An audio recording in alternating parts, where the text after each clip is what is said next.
Masechet Gittin, Daf Lamed, on va commencer par Kaftet Amoudbet au 4e quart de la page. Haou Gavra, des Shadar la Gital et des Betou, Amar le la Shaliach, Lotitve Nihala, At Latin Yomin, Itnis Begot Latin Yomin, Atale Kame de Rava. Amar Rava, Hala, Tamamai, Mishum de Anus, Hainame, Anus hu, Amar le Mesor Milecha Kame Didan, Del Batat Latin Yomin, Mashvinan Shaliach, via Ivle Nihala. Alors, je vais d'abord dire succinctement de quoi il s'agissait, et ensuite on va revoir ça sur texte.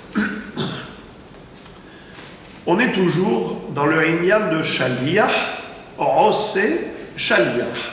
Nous avions déjà appris précédemment que si jamais le premier Shaliach, celui auquel le mari a remis le guet, pour le transmettre à son épouse, qu'est-ce qui s'est passé finalement? Ce Shaliach est tombé malade. Alors dans ce cas, il y a une solution. C'est que ce Shaliach nomme un deuxième Shaliach et lui octroie cette mission de remettre le guet à l'épouse. C'est valable. Alors maintenant, la Gemara raconte une histoire où il y avait une fois un homme qui a envoyé le guet à son épouse, mais il lui a dit à condition, c'est-à-dire il a émis un bémol. Il a dit attention, je te nomme Shaliach pour lui remettre le guet, mais pas dans l'immédiat, que dans 30 jours. Si tu lui donnes avant 30 jours, le guet n'est pas caché. Il faut que ce soit après 30 jours. Alors, lui, il est arrivé dans cette ville, mais il a dit à Rava, qui était dans cette ville, il lui a dit, Rabbi, le problème c'est que moi, je ne peux pas rester 30 jours ici pour lui remettre le guet après 30 jours. Alors, qu'est-ce que je fais? Il lui a dit, il n'y a pas de problème. Puisque maintenant, tu es obligé de voyager. Tu ne pourras pas rester ici pour après 30 jours. Donc, tu es anus. C'est comme un cas de force majeure. Puisque dans la Mishnah, on a appris que si jamais le Shaliach est tombé malade, il a le droit de nommer un autre Shaliach à sa place. Ce qui veut dire que dans un cas de force majeure, il n'y a aucun souci. Eh bien, il n'y a pas de problème. Écoute, moi je suis le Dayan, le Beddin, c'est moi qui dirige ici le Beddin. Viens, et tu vas transmettre ce que tu as à dire.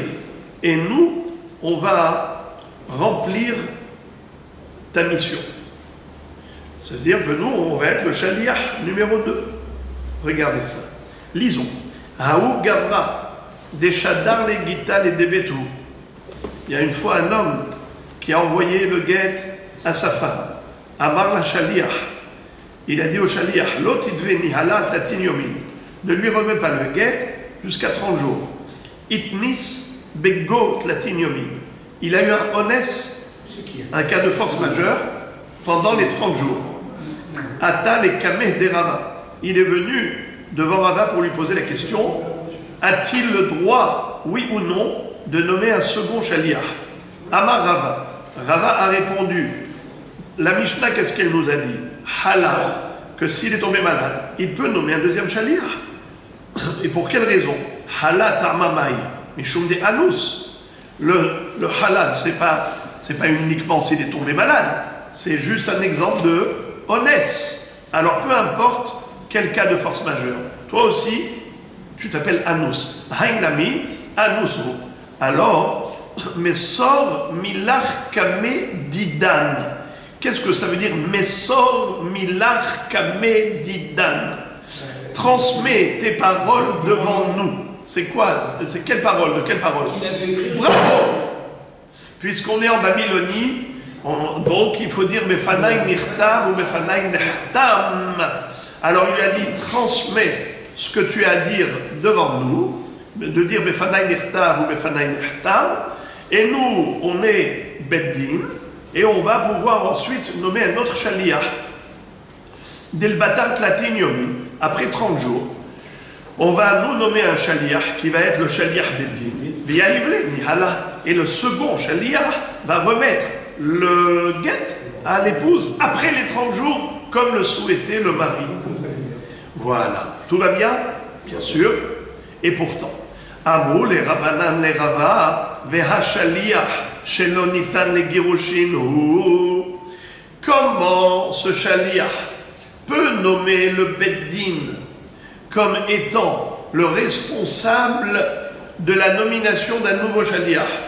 C'est-à-dire qu'il va devoir maintenant mandater un autre shaliach, le Beddin. Mais le pouvoir de divorcer, c'est un pouvoir que le mari a transmis au shaliach. Shlucho shel adam kemoto. La question que posent les élèves de Rava, ils lui disent, mais cette shlichut, elle est juste impossible. Pourquoi? Étant donné que le mari avait posé une condition en disant, je ne veux pas que tu lui remettes le guet immédiatement, mais que dans 30 jours. Alors, maintenant, le premier shaliach n'a aucun pouvoir de remettre le guet à cette femme. Donc le pouvoir de lui remettre le guet pour le divorce, c'est un pouvoir qu'il aura dans 30 jours. Alors comment il peut donner ce qu'il n'a pas? Comment il peut donner au Beddin un pouvoir que lui-même n'a pas? Il n'a pas donné à la femme. Il n'a pas donné à la femme, mais il a donné au Beddin le pouvoir de donner à la femme. Oui. Or, le pouvoir de donner à la femme... Oui, mais ça c'est un pouvoir. J'ai déjà expliqué plusieurs fois que la shlichut, c'est pas stam. Ouais, je te donne et tu remets. C'est pas stam, c'est un statut. On voit par exemple un goy, il ne peut pas être shaliach, et pourtant il a remis le guet. Donc il n'y a pas que l'action physique qui compte, il y a un statut. Le shaliach, il obtient un statut, lequel c'est le pouvoir d'agir à la place de l'homme qui l'a mandaté. Alors, si le mari lui a dit, tu lui donneras qu'après 30 jours, ce qui veut dire qu'avant 30 jours, il n'y a pas de shlichut. Alors, s'il n'y a pas de shlichut, comment lui peut nommer un deuxième shaliach pendant qu'il n'est pas lui-même shaliach? Ça s'appelle shaliach shelo nitan le girushin.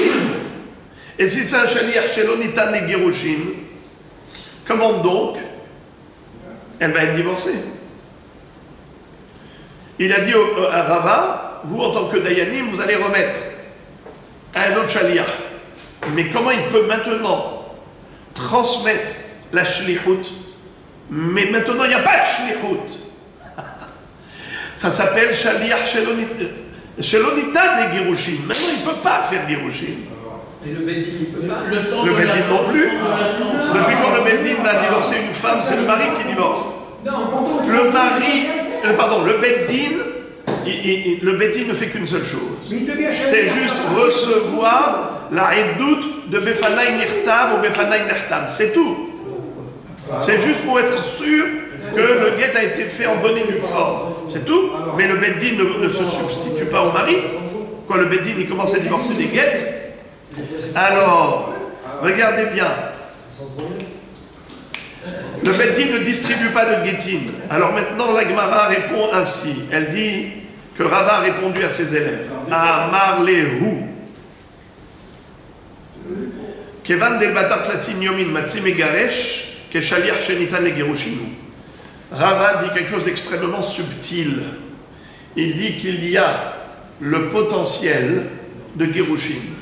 Étant donné que après 30 jours, le shaliach pourra divorcer cette femme de son mari en lui remettant le guet, il aura le pouvoir de réaliser les girushin, le divorce, après 30 jours.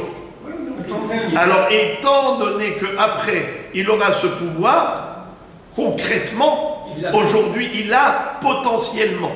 C'est-à-dire qu'il y a le potentiel et le réel. S'il lui avait dit, il va lui donner le guet maintenant, alors c'est réel. Il lui donne un koach de divorcer réellement.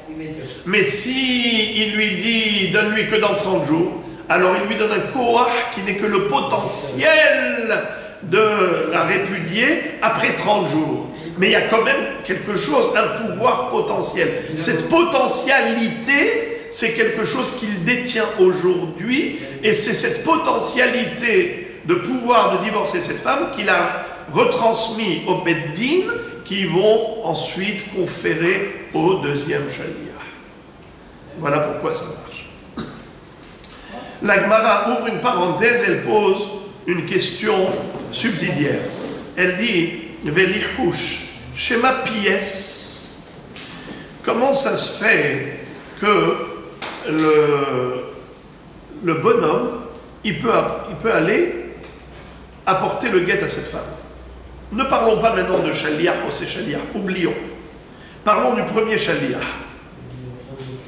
S'il le pouvait, il aurait remis lui-même le guet à cette femme après 30 jours. Question. Mais peut-être, lui, quand il est parti, le mari lui a donné le guet et il est parti faire ses affaires, tout ça. Mais peut-être qu'en attendant, le mari est venu voir cette femme. Il a fait la paix avec elle. Et ils ont passé 2 semaines de vacances ensemble. Et puis après, maintenant le guet s'appelle Get Yashan. On a déjà appris que un guet qui avait été écrit. Et ensuite, ils ont fait Shalom Bayit. Et ils ont vécu ensemble après l'écriture du guet. Et ensuite, ils s'énervent à nouveau. Et ils disent, ça y est, stop! On met fin à cette relation. Il veut donner le guet. Non. Eh bien, quel est le din? Il ne peut pas divorcer avec ça. Pourquoi? Pourquoi, les amis? Parce que le guet Get Yashan. Et on a déjà dit que Get Yashan, ce n'est pas caché. Qui est-ce qui peut me dire pourquoi les Hachamim ont invalidé un Get Yashan? c'est à cause de la nièce. Non, attendez. Get Yashan, c'est quand le mari et la femme ont vécu maritalement après l'écriture du guet. Qui peut me dire pourquoi, s'ils ont vécu maritalement après l'écriture du guet, ce guet n'est plus caché? Qui peut me dire pourquoi? C'est à cause des pérottes. À cause des pérottes. Ils auront pris la vie normale. Mais non, ça dépend. Et alors? Mais non, ça dépend s'il a des Il n'est plus marié avec elle. Il est censé ne plus être marié avec elle. Donc s'il a des... Eh non, les amis, je vois qu'il faut toujours réviser. La révision s'impose. Alors, on avait déjà appris que la raison pour laquelle is not good, étant donné que si jamais ils ont des enfants, après avoir fait Shalom Bayit, et ensuite ils lui donnent le guet, Yashan, les gens qui vont voir que le guet, il est daté depuis X temps, ils vont dire, mais toi, tu es né quand? Tu es né après le guet. Quoi, ils ont eu des relations hors mariage, alors tu es un enfant pagoum. Et donc, il va y avoir une calomnie sur cette progéniture de manière injuste. C'est injustifié parce que Béhémet, il ne lui avait pas remis le guet. Elle n'était pas divorcée quand elle a conçu de ses enfants. Ce ne sont pas des enfants issus d'une relation hors mariage. Alors ce serait une calomnie gratuite. Voilà pourquoi les Hachamim, pour préserver la dignité de ses enfants, ils ont dit un guet yashan pasoul. Ok. Alors maintenant, pourquoi est-ce que tu ne crains pas que c'est un get yashan? Peut-être que le bonhomme, lui, il savait que 30 jours après, il faut qu'il vienne pour lui remettre le guet. Mais en attendant, pendant ces 30 jours, il y a de quoi faire. Hein? Ils peuvent passer les vacances ensemble. Et donc, c'est un get yashan peut-être.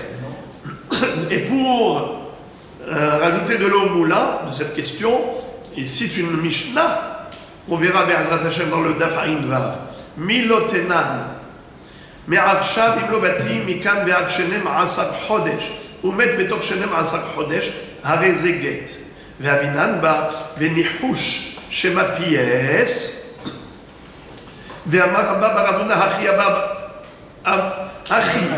אמר אבא מרי משמהדריו באומר נאמנת עליי לומר שלא בתי. Alors on va expliquer la preuve de la Mishnah pour comprendre la question forte que pose la Gemara.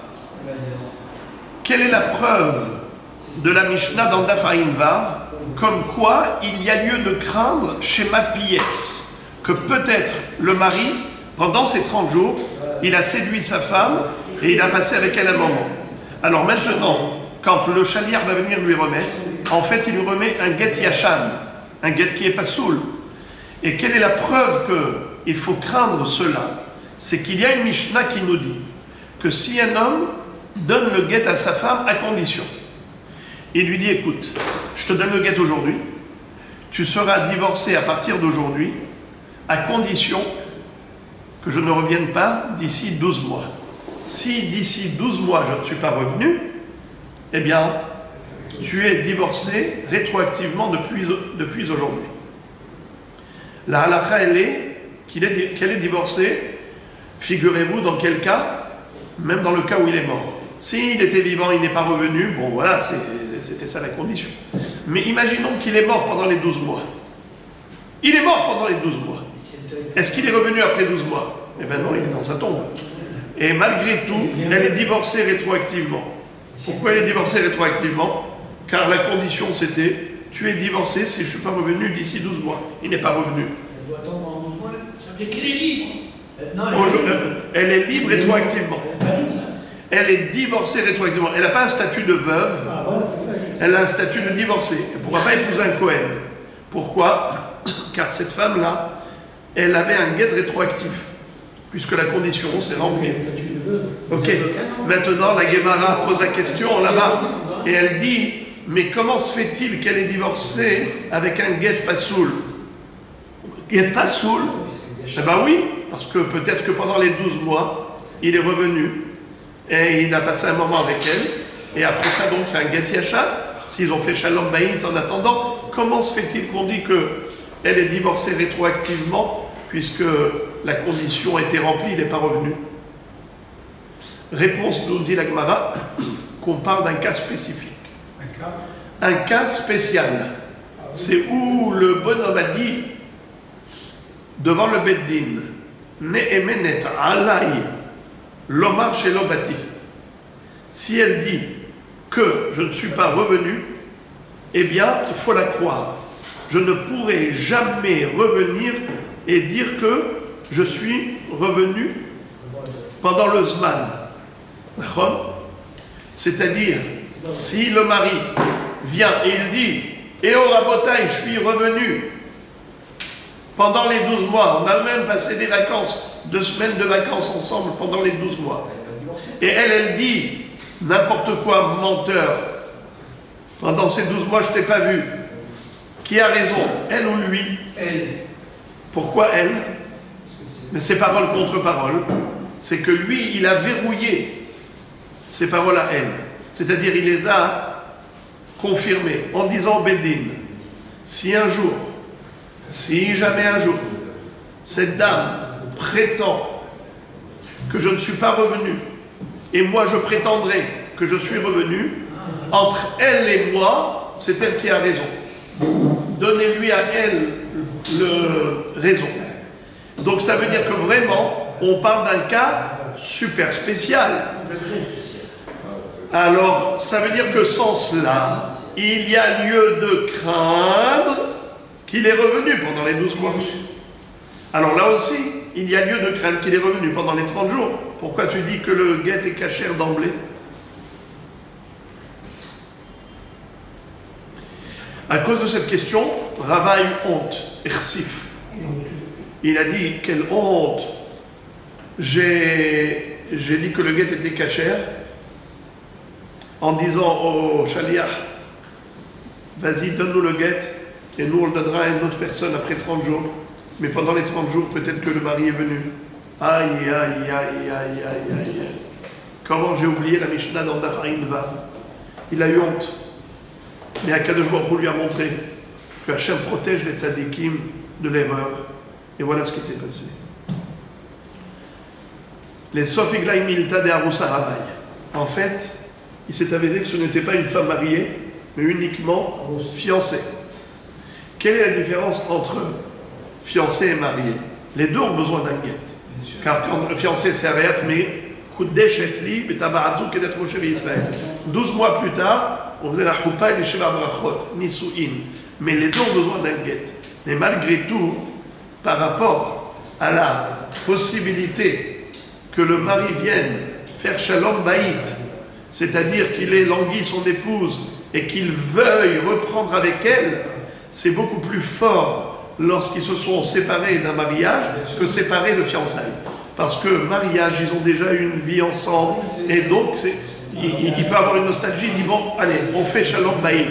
Mais celle qui n'a avec laquelle il n'a jamais eu une vie commune, donc il y a pas ce n'est pas si fort que cela comme sentiment, à tel point de dire que peut-être que pendant cette période, il est peut-être revenu vers elle, et donc, et ainsi de suite. Non, en tant que fiancé, on ne craint pas Shema Pies. La crainte de Shema Pies, ce n'est que Benesua, et pas Be'aroussa. Donc il s'est avéré que Rava ne s'est pas trompé, il avait raison que le guet était cachère, car ici il s'agissait d'une fiancée, pas d'une mariée.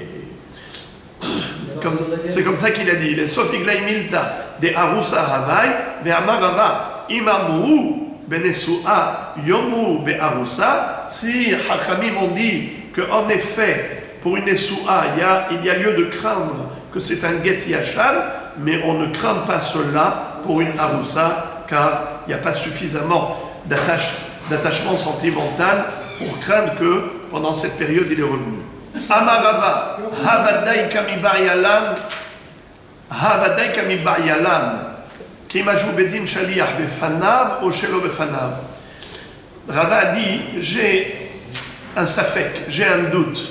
Lorsque le Beddin va nommer un deuxième Shaliach, n'est-ce pas, on avait dit que Bemdinat Ayam, comment ça se fait? Il faut aller devant le Beddin et dire Befanai Nirtav ou Befanai Nirtav.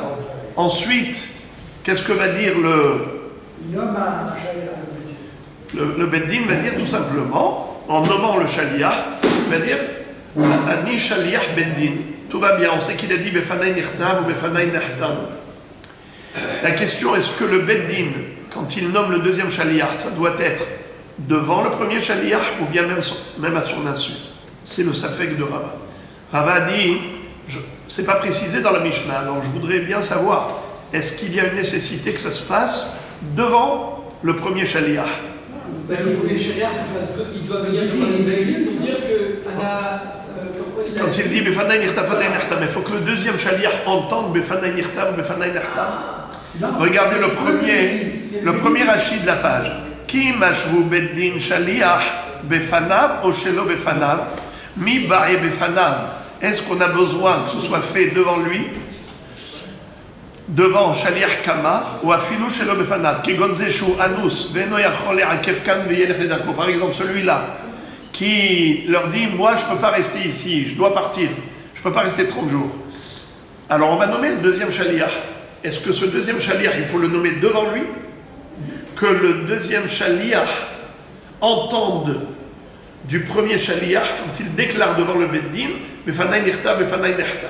Et ensuite il lui remet le guet pour remettre à la femme. Est-ce que ça a besoin d'être devant lui ou pas? Alors il a Hadar Pashta, finalement il a dit Ben Befanav, Ben Shelo Befanav. Shalhomitam, Ben Befanav, Ben Shelo Befanav. Finalement, il est arrivé lui-même à la conclusion, et ça a été confirmé par les Hachamim d'Eretz Israël, qu'il n'y a aucune différence, il n'y a pas d'exigence que le Beddin nomme le deuxième Shaliach devant le premier Shaliach. Inutile. Bon. Haoudé Amar, Yomin Lehvegita.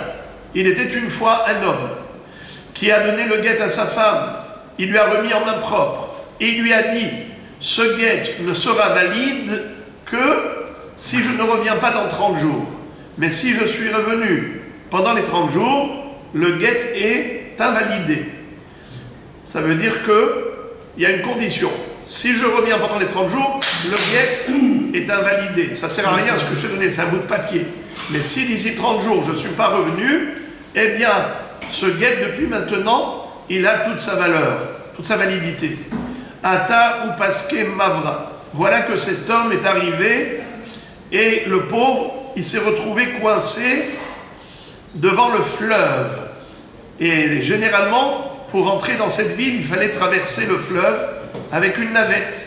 Il y avait un bateau, il y avait une barque qui faisait la navette. Mais lui, il a raté le bus, il a raté le bateau, et voilà qu'il se retrouve coincé. Il n'a aucun moyen de pénétrer la ville. Amar Lehu, Hazou de Ataï, Hazou de Ataï. Il a commencé à faire signe aux gens qui se trouvaient dans la ville de l'autre côté du fleuve et leur dire à Botaï, vous voyez, regardez, je suis là, regardez, je suis venu, dites à ma femme que ce n'est pas un guet, Amar Shmuel Loshme Matia. Shmuel a dit, tant pis pour lui, il n'est pas rentré dans la ville pendant les 30 jours. Le 30e jour, il est arrivé, il a dit, dites à ma femme que je suis arrivé, je suis arrivé. Eh bien, Shmuel dit, tu n'es pas arrivé. Où tu es arrivé? Tu es arrivé de l'autre côté du fleuve. Mais la ville, c'est de l'autre rivage. Tu n'es pas rentré dans la ville, tu es resté dans l'autre bord. En restant dans l'autre bord, tu es dehors de la ville. Et même si ce n'est pas de ta faute, tant pis pour toi. Rabotaï, comment ça s'appelle ça? Donnez une définition. En ones begitin, répétez. En ones begitin. Pour les gitines, on ne dit pas que la force majeure, ça a un impact.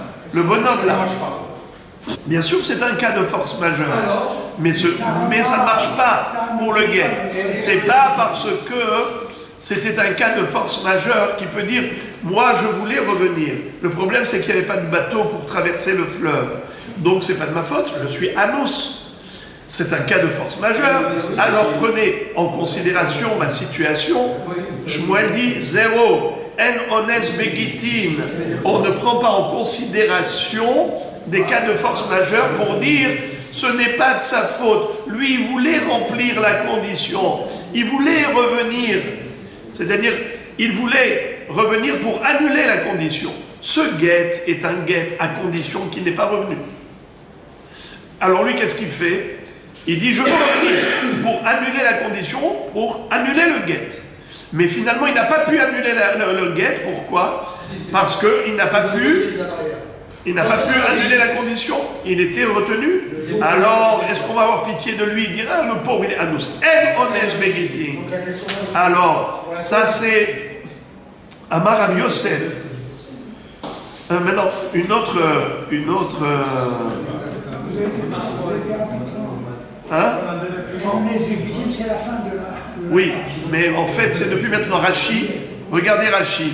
Rashi dit que Loshme Matia, regardez la troisième ligne de Rashi. De l'omate anachabe, en ta'anat ones bitnai gitin, les mémar anisna. En ones begitin, Rashi déjà depuis, maintenant il fait rentrer cette notion. Inami, regardez ce que dit Rashi en deuxième hypothèse. Inami yesh ones begitin, haokimna mishmarta kamaita de ktubot, de hay unsa de shachiyahu vib'ilel yatnouye. Qu'est-ce que ça veut dire? Il y a une mahloket, on va le voir. Est-ce que yesh ones begitin ou en ones begitin? Mais dans ma Masechet Ketubot, il est écrit à propos de cette histoire que même d'après celui qui dit yesh ones begitin, il faut prendre en considération les cas de force majeure, mais en l'occurrence, ça ne s'appelle pas un cas de force majeure. Pourquoi?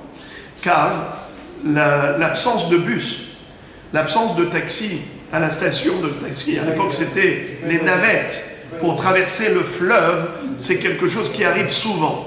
Oh là là, qu'est-ce qui se passe? Eh bien ils sont en panne, il y a eu un trou dans le bateau, ils l'ont mis en réparation, et aujourd'hui il n'y a pas de navette. Ça c'est des choses qui arrivent fréquemment. Alors ne me dis pas que tu n'as pas pensé à ça.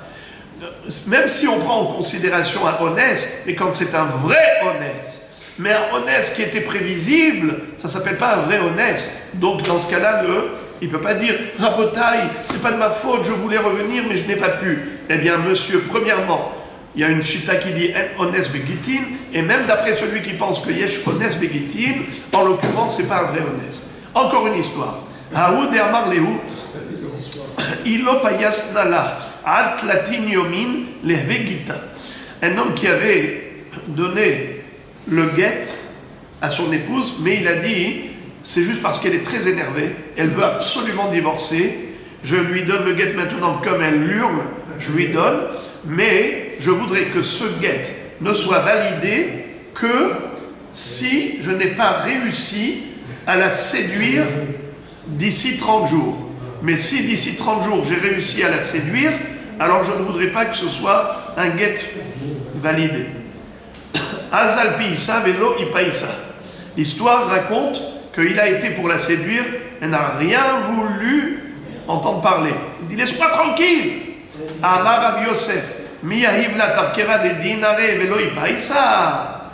Rav Yosef dit que cette femme-là, en réalité, il n'a pas tout fait pour la séduire.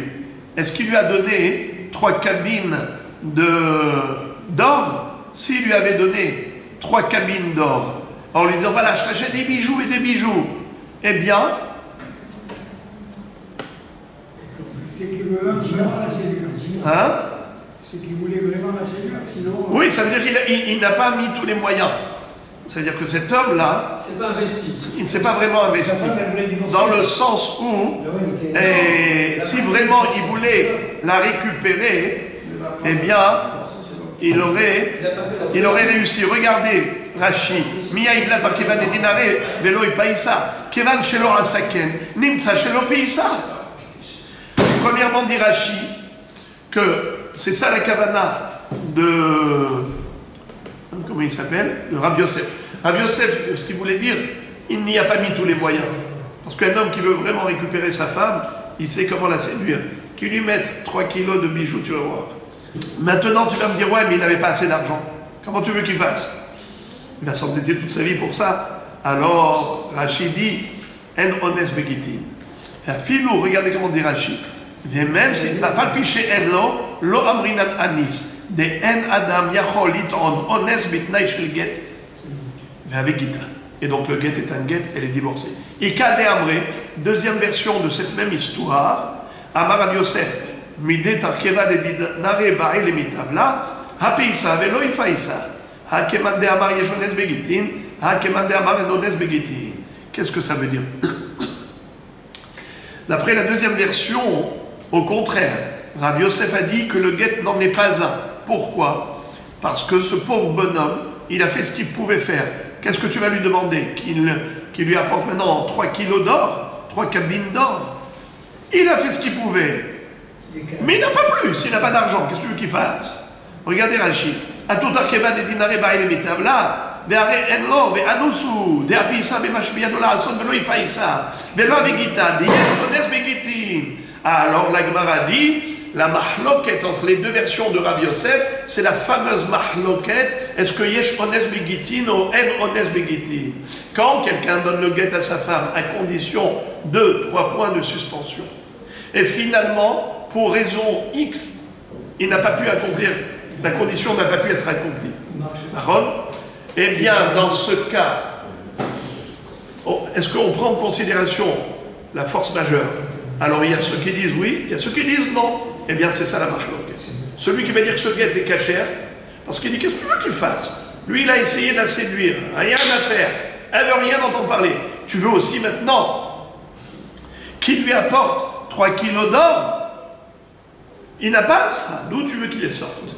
Eh bien, lui croyait qu'il allait la séduire, et normalement, une femme normalement constituée, elle est souple. C'est-à-dire, à un moment donné, elle s'assouplit. Elle se laisse séduire par son mari. Mais là, celle-là, rien à faire, rien à faire. Parle au mur, comment il a dit, pourquoi tu es amené au côté de la Maharavi juste après le mariage? On l'a habitué à parler au mur. Alors, il dit, ça veut dire quoi? Maintenant, il parle au mur.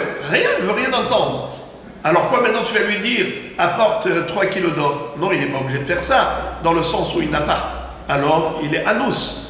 Yesh begitin, lui croyait qu'il allait pouvoir et finalement il n'a pas pu, c'est contre son gré. Contre son gré, c'est un honest, yesh honest begitin. D'après cette chita, yesh honest begitin, et par conséquent, le guet est invalidé. Vous avez compris? Il faut juste réécouter le film. Exactement.